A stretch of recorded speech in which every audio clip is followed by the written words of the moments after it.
too, yeah. Luis Sierra and his friends have been selling jewelry and artwork on the pathway in front of Ocean Beach for years. People come here to vacate, to have fun, to escape, and there's a lot of tourism here. People just really love when things are handmade.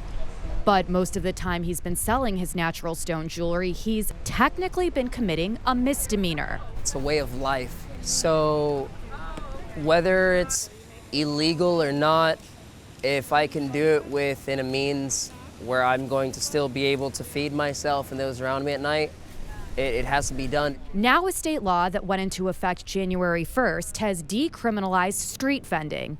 The idea is to foster entrepreneurship.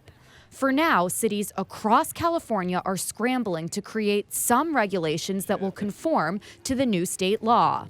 Robert Vacchi is the Deputy Chief Operating Officer with the City of San Diego. He says cities have to manage issues from vendors who may dump trash or block access to bathrooms or bus stops. So in high traffic areas, you're going to be limited as to what you can do for vending.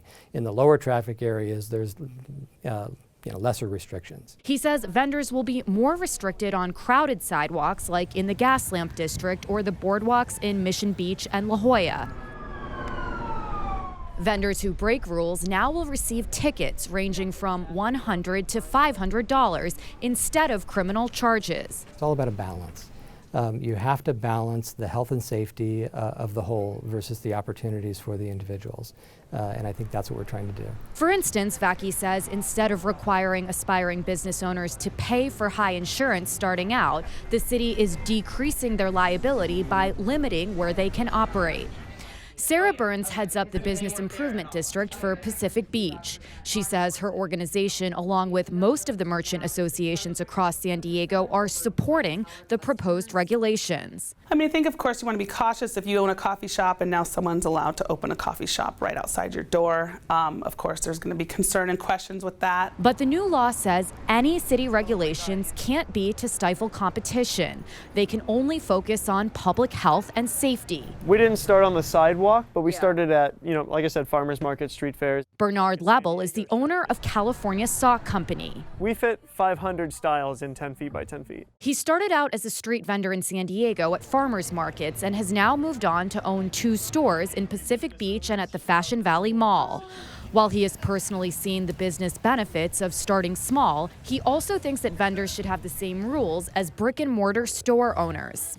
I would like everybody to have to pay the same taxation as everybody else. Same permits, same permitting process, same taxation, a brick and mortar versus street vendor. The new regulations will require street vendors to get a $30 permit once a year. They will also have to remain within a certain distance of various intersections and loading zones, comply with hours of operations in parks, and push carts can't be larger than 6 by 4 feet.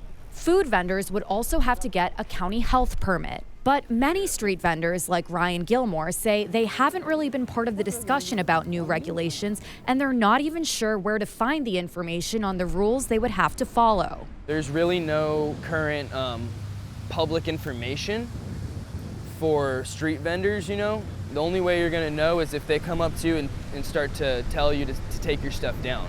The proposed regulations are set to be heard by City Council in October. Many vendors think they shouldn't be heavily restricted. That us being out here is what brings people to OB.